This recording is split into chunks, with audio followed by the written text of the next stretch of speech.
2 out of 3 school districts have a teacher shortage. That's according to a survey from Frontline Education, and the potential crisis is expected to stretch into the fall. Meg Oliver looks at what's behind the problem. These days, Scott Sherburne's life feels more free than free falling. But that wasn't always the case, especially this last year. How hard was it to say goodbye to your students? It was extremely difficult to say goodbye to my students. The 55-year-old spent 29 years teaching science in Livonia, Michigan.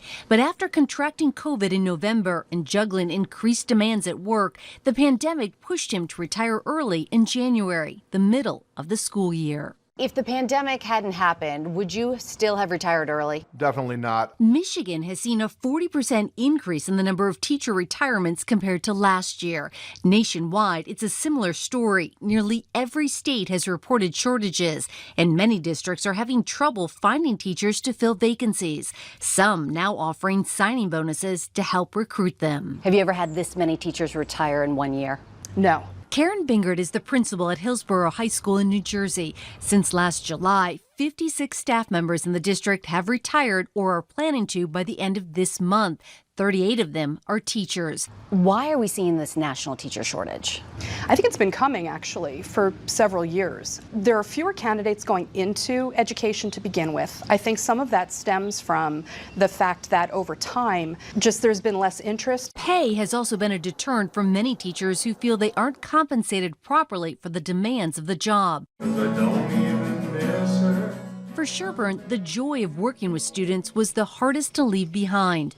I felt a good amount of guilt and trepidation as I made that decision. But for now, he says he doesn't regret retiring early. Meg Oliver, CBS News, New Jersey. Schools in cities are more likely to report teacher shortages than schools in the suburbs and rural areas. Carnival is the latest company to be dealing with a data breach. It happened back in March and might have exposed personal information about customers and employees on Carnival Cruise Line, Holland America, and Princess Cruises. According to Carnival, hackers might have gained access to social security numbers, passport numbers, birth dates, and addresses, and health information. The company declined to say how many people's information was exposed. A cycling boom sparked during the pandemic continues to leave a lot of bikers sidelined. Between December 2020 and February, sales grew 55% compared to the year before. Local shops say it's a perfect storm. While production is up, the demand is keeping the supply limited. The cost of the raw materials, along with the price to ship bikes, is driving an increase in prices.